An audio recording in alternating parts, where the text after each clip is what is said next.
श्री राम।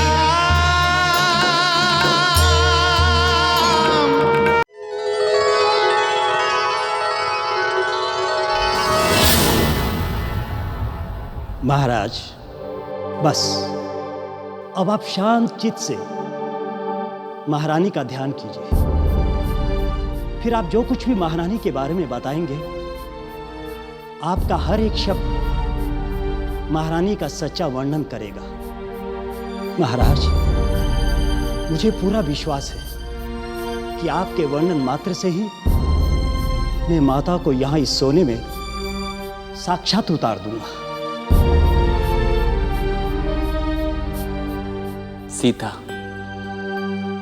वो नारियों में श्रेष्ठ है, वो श्रेष्ठ पुत्री है, श्रेष्ठ पत्नी है, श्रेष्ठ बहू है।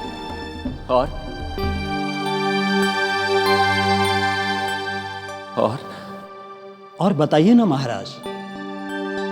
सीता जब महल से जा रही थी तब वो गर्भवती थी। न जाने वो कैसी होगी, किस दशा में होगी। उनके रूप के बारे में बताइए महाराज। वो दिखती कैसी है?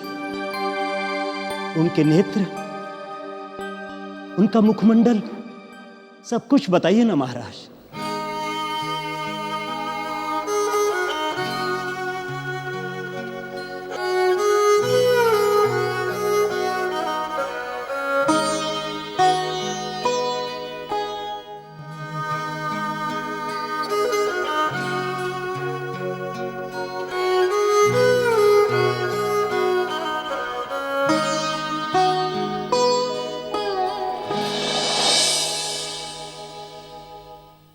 बस शिल्पी, ये है मेरी सीता। कभी ऐसा लगता है जैसे मैंने सीता को बहुत समझ लिया, और अगले ही पल ऐसा लगता है जैसे मैंने सीता को तनिक भी नहीं समझा। महाराज, इन आंखों में जन्म से अंधेरा, इसलिए मैंने सब कुछ सुनकर यह अनुभव किया है। मनुष्य, उसकी भावना, सब कुछ। पर महाराज, आज मुझे पहली बार आंखें न होने का दुख हुआ। क्यों शिल्पी, ये दुख आज क्यों हुआ है तुम्हें? ना जाने क्यों, आज माता को देखने की इच्छा हुआ है, और उससे भी बढ़कर आपकी आंखों में उनके लिए झलक आए प्रेम को देखने की। इसीलिए महाराज, आज मुझे उस ईश्वर पर क्रोध आया कि यदि उसने इन आंखों में अंधकार न दिया होता तो आज मेरा जीवन सार्थक हो जाता। महाराज, सार्थक हो जाता।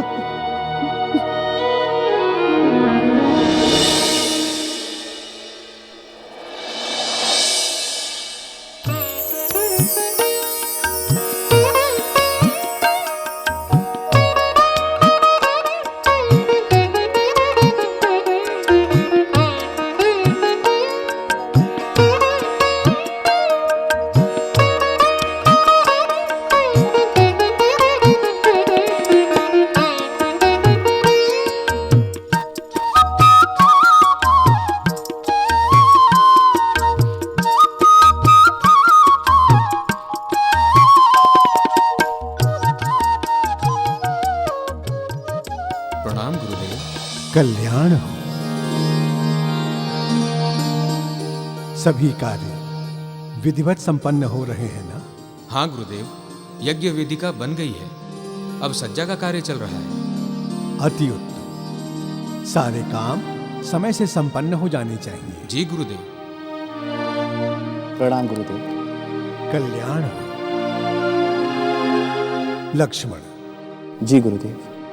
कल तक यज्ञ की पूरी तैयारी हो जानी चाहिए। परसों प्रातःकाल यज्ञ का शुभ मुहूर्त है, और ध्यान रहे, इस यज्ञ में पूजा के लिए घोड़े की आवश्यकता पड़ेगी। इसकी व्यवस्था तुम्हें करनी है। अवश्य गुरु। कल्याण हो।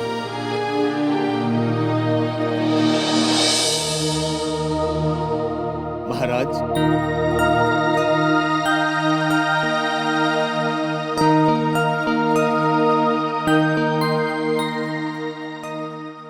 महारानी की मूर्ति बनकर तैयार हो गई है। आइए एक बार चलकर देख लीजिए। मुझे पूरा विश्वास है सुमन जी कि मूर्ति ठीक बनी होगी। महाराज, शिल्पकार का अनुरोध है, आप एक बार मूर्ति को अवश्य देख लें कि आपके मन में बसी महारानी की प्रतिमा को वो साकार भी कर पाया है या नहीं।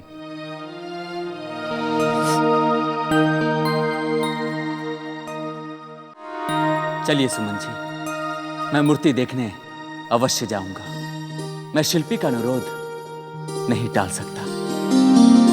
चलिए।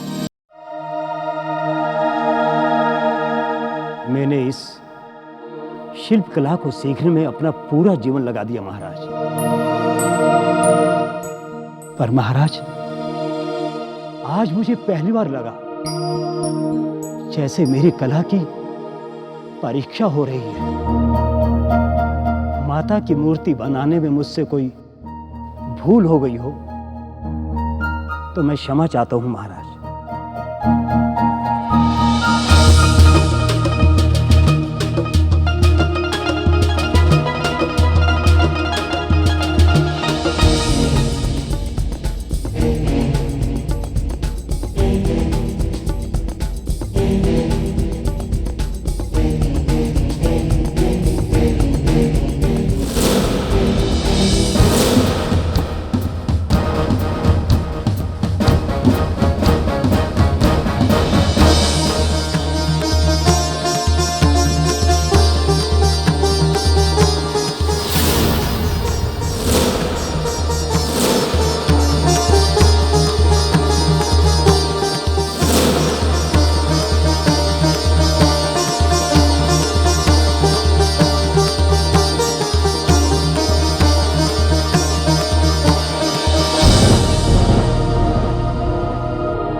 ये है महाराज आपके मन मंदिर में बसी देवी सीता का साकार रूप। अद्भुत शिल्पी, अद्भुत है ये मूर्ति। ऐसा लग रहा है जैसे साक्षात सीता सामने खड़ी है। बस इसमें प्राण डालने की आवश्यकता है। यदि मैं मूर्ति में प्राण फूंकने की कला जानता तो भी मैं ये नहीं कर सकता था महाराज, क्योंकि देवी सीता के प्राण तो आप में बसे हैं महाराज। तुम्हारी कला अनमोल है शिल्पी। बोलो, तुम्हें क्या पुरस्कार चाहिए? धन, संपदा, भूमि, हाथी, घोड़े, क्या चाहिए तुम्हें? आपने कहा ना मेरी कला अनमोल है, तो महाराज इसे अनमोल ही रहने दीजिए। आपके दर्शन पाकर मैं सब कुछ पा गया हूं। मेरा जीवन धन्य हो गया महाराज। आपके दर्शन पाकर मैं ऐसा पवित्र हो गया हूं जैसे मुझे किसी पारस ने छू लिया हो। बस महाराज, आपसे एक ही विनती है कि आप इस दास को हमेशा के लिए अपने चरणों में स्थान दे दीजिए। जैसी तुम्हारी इच्छा।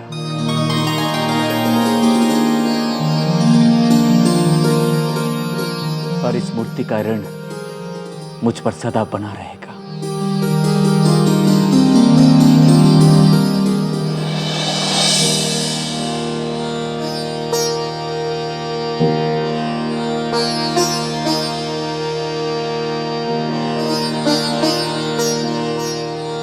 जानती हो बेटी, अयोध्या में महारानी सीता की मूर्ति बनकर तैयार हो गई है।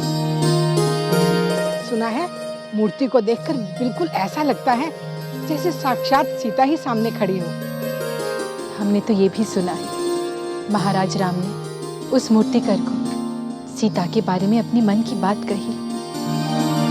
लोग उसे महाराज राम के मन की सीता कह रहे हैं।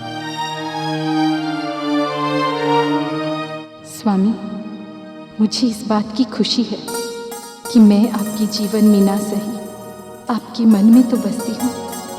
आपके चरणों में मेरा प्रणाम स्वीकार कीजिए।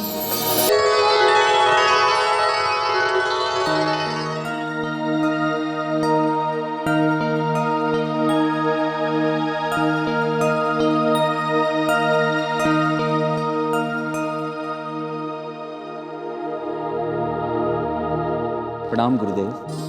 कल्याण। गुरुदेव, शास्त्रों के अनुसार यज्ञ को आरंभ करने में कोई कमी तो नहीं रह गई? अश्वमेध यज्ञ के शुभ आरंभ की पूर्ण तैयारियां हो चुकी हैं। बस एक अति विशेष कार्य बाकी है जो आप ही को करना है। आज्ञा कीजिए गुरुदेव। आपको सरयू नदी से जल लाना है और उस जल से अपनी माताओं के पैर पखार कर उनसे आशीर्वाद के रूप में इस यज्ञ को शुभारंभ करने के लिए अनुमति लेनी है। अवश्य गुरुदेव, ये तो मेरे लिए सौभाग्य की बात है।